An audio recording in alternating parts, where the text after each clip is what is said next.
Center for the Ethiopian Educational Information and Communication Technology presents Educational Satellite Television Programs.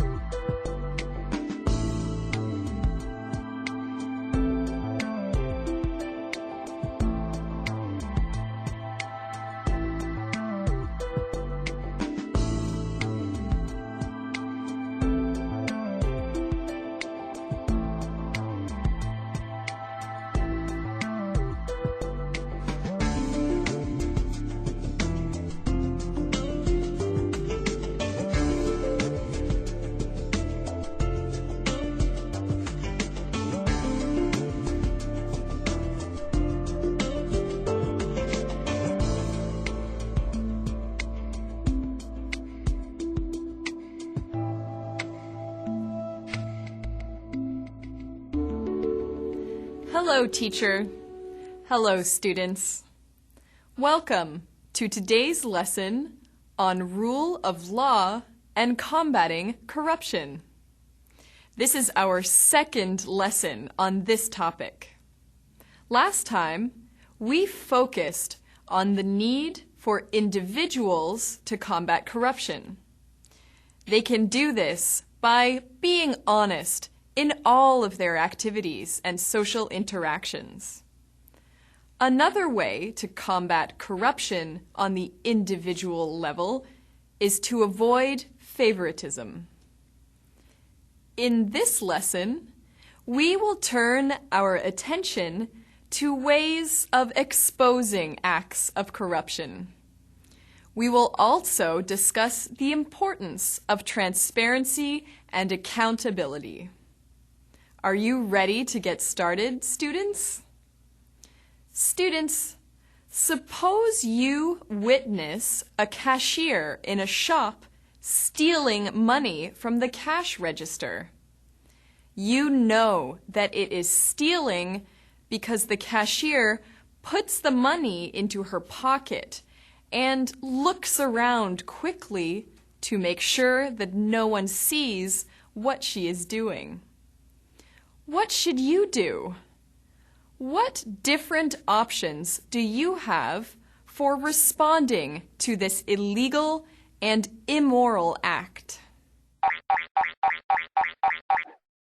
Students, let's get ready. Begin.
Time's up. Let's get back to our lesson. Hello again, students. I hope you enjoyed this imaginative exercise. Let us discuss some potential ways of responding to an illegal act like theft. You might think about doing nothing. This is a normal initial response to have because everybody likes to avoid confrontation. Confrontation makes us uncomfortable, so we tend to stay away from it. However, this is not the correct decision. If we do nothing, we become complicit in this illegal act of theft. This means that we are not doing our duty as citizens to uphold the law and expose corruption. A good option might be to tell the cashier that we have seen what just happened, and we will report it to her boss if the money is not replaced in the cash register. Perhaps another option is to tell someone else in the shop what you have seen. This exposes the act publicly, and the cashier could be embarrassed enough to put the stolen money back. Of course, we could always ask to speak to the owner of the store to tell what we have seen. This will probably result in the cashier receiving some form of punishment for her action, such as losing her job. This activity shows us that exposing dishonesty is not always easy. It takes courage for us to confront somebody about a misdeed. However, we must be courageous because the well-being of society depends upon citizens who behave with honesty and integrity. So far, we have been talking about exposing corruption as individual members of society. It is also very important for political corruption to be exposed. Political corruption is very detrimental for a country. Students, what are some of the consequences of political corruption? Students, let's get ready. Begin.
Time's up. Let's get back to our lesson. Well done, students. There are many negative consequences of political corruption. Socially, political corruption results in abuses of power, which cause citizens to become suspicious. They are not able to trust their government. A lack of trust breeds problems like cynicism or fear. Economically, political corruption is harmful because foreign investment will cease if a country is known to be corrupt. Other nations and international agencies will not want to invest their capital where it might be misused, stolen, or mismanaged. Students, democracies have certain safeguards in place to fight against corruption. What are some of the ways that democracy protects citizens from political corruption? Students, let's get ready. Begin.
Time's up. Let's get back to our lesson. Hello again, students. Democracies are governed by rule of law. This, as we know, places restrictions on what government officials and employees are permitted to do. It also restricts citizens because all people are subject to the law. Government officials in democracies gain their positions of power through the will of the people. This is another measure taken to protect against corruption. If a government official or a political party behaves in a dishonest way, the people can vote against them. This gives the power of rulership to the people. Students, there are two aspects of democracy that are crucial to the exposure of corruption. These are transparency and accountability. Transparency means that the actions and decisions of government must be made visible to the general public. This is why it is so important in democracies to have a free press. The press must be at liberty to publish information about government activities, even if this information does not always make the government look good. Also, accountability means that people hold their officials responsible for their mistakes. In a democracy, citizens have the right to vote someone out of office if that person is failing to do the job well or behaving dishonestly. This is the end of our lesson on the importance of exposing corruption within society and within government. Rule of law safeguards the citizens of a democracy from political corruption. Transparency and accountability are two of the principles of democracy that help to protect society from corruption. This is the end of our unit on rule of law. Thank you for your participation and attention. Until next time, thank you, teacher. Thank you, students.